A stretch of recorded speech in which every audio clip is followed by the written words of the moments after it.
Now, from the Signature Bank Studios. Only the biggest stories, only the biggest guests, and only the biggest opinions. This is AM 560, The Answer. Top of the morning, Dan and Amy. A bunch of more confirmation hearings kick off today. Kristi Noem for DHS, before Homeland Security. Pam Bondi for AG, before Judiciary. John Ratcliffe for CIA, before Intel. Sean Duffy for Transportation, before Commerce, and so on and so forth. But, of course, the one that all eyes are on, controversial,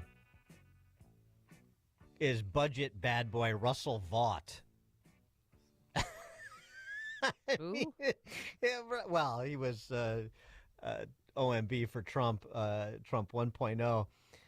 The Washington Post opposes Hegseth, Tulsi, RFK. You know, we've gotten a lot of ink spilled over them and their controversies and so forth, targeting by the left. And the fourth Trump nominee they oppose is Russ Vought for Office of Management and Budget. Uh-oh. Why? What did he do? He wants to rein in runaway federal spending. Yeah. And you need somebody to actually be the mechanic here. It's one thing for politicians to say it, then somebody actually needs to be the implementation tool, and therein lies Russ Vought, who has incredible working knowledge of the federal government, which is something that was in short supply in Trump 1.0, very different this time around, including with all these political appointees. You saw this survey, about half of the federal bureaucrats say they will oppose Trump initiatives and do everything they can to slow walk it, wait him out. You know, what you always get from the bureaucracy, inertia's on their side. And that was impactful in 2017 when he took office the first time, because he didn't have enough inside guys in his office. It's great to bring guys in from the outside for your cabinet, but you need some inside guys inside the office who actually know the machinery of the federal government and who's hiding where, and you have enough people to fill the couple thousand political appointments that the president gets to make. That's not a problem this time around. It was last time around. Big difference. But I just love the idea that Russell Vought, budget bad boy, Yeah. controversial nominee. For more on this, pleased to be joined by economist and author of The Trump Economic Miracle and the Plan to Unleash Prosperity Again, who he co-authored with Art Laffer. That is Steve Moore. Steve, thanks for joining us. Appreciate it. Hi, guys. By the way, I know Russ very well. He's been a longtime friend and super guy. I mean, he knows the budget inside and out. He is somebody who will come in on day one and attack this $2 trillion deficit. And everyone knows that this is a cancer cell in our society, this massive, massive debt. And that's what's really making the left angry, is the fact that he knows where the bodies are buried in the government. He knows how to trim spending, and he'll come up with hundreds of billions of dollars of savings, but that is making the left hyperventilate. One of the things, Dan, that has really angered the Democrats is that what Russ Vought wants to do is to impound funds. Mm-hmm. In other words, if you've got $1 trillion allocated to stupid green energy programs that aren't having any impact, and the money's been authorized by Congress but hasn't been spent, he's saying, okay, let's claw that money back and save that money because, you know what, we can't afford to keep on this path we're on. And that explains why he's getting this being excoriated by the press right now, because they don't want to cut the budget. They don't want him to save money. Well, right. I mean, thus he gets thrown in with the more quote unquote controversial nominees. I just find that fascinating. It really tells you just how embedded the D.C. press corps is with the big spenders in D.C. They're in service to the way things are.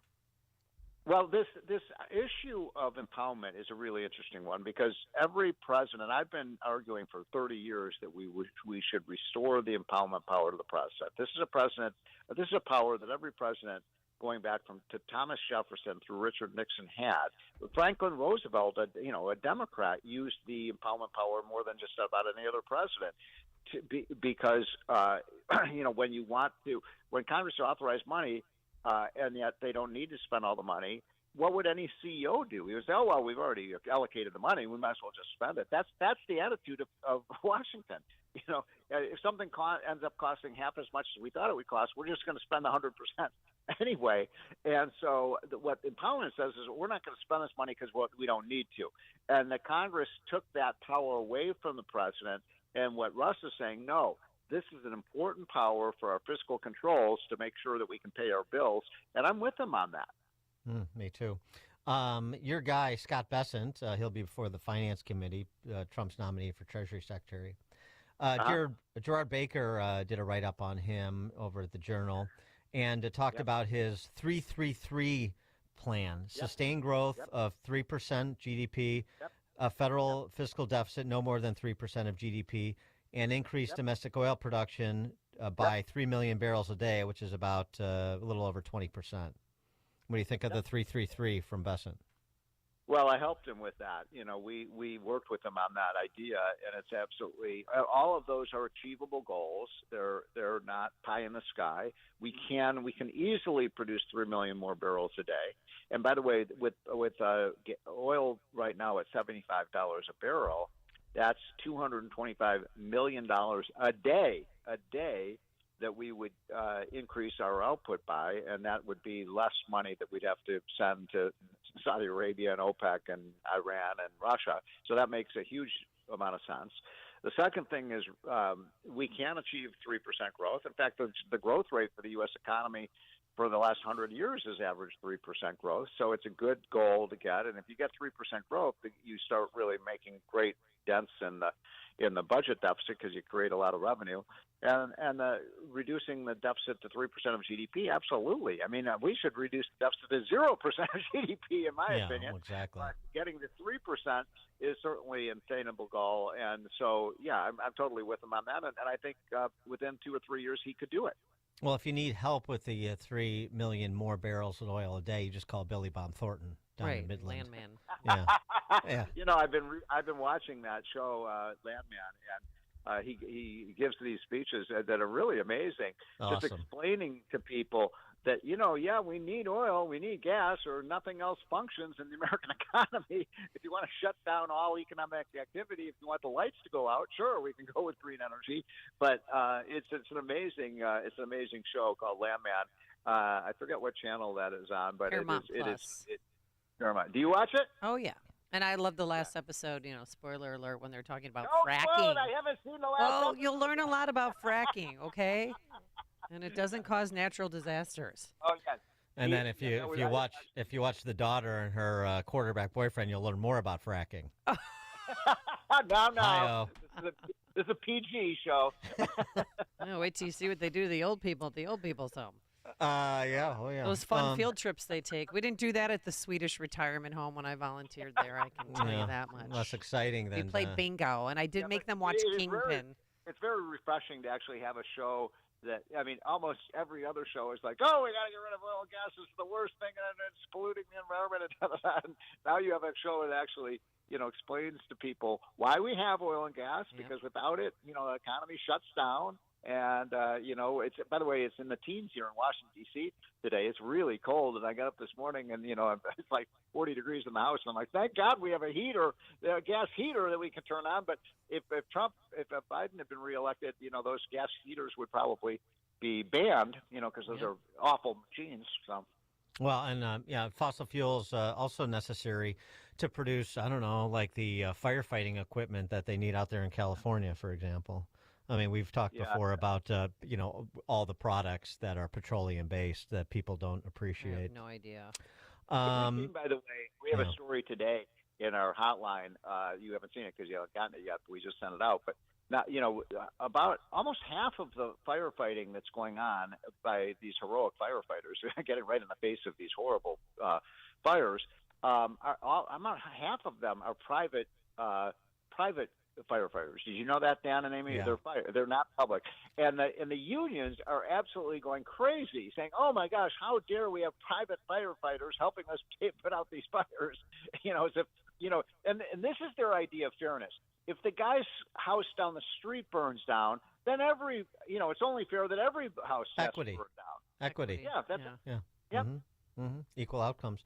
I wanted to get one more insight from you, if you're able to divulge, and that is, so when are we going to see the 2017 tax cut plan re-up presented? Oh, gee, it's going to be quite a political football. My goal, and we're leading kind of the outside effort to get, the coalition to get this done. The goal is to get this done by Memorial Day. We don't want it delayed. This has to get done. I want to make sure that your listeners understand that doing nothing is not an option, because if Congress does nothing and doesn't get a bill passed, then the average family and the average person listening to this show, your taxes are going to go up by $3,000 a year. And that's whether you're rich or you're middle class.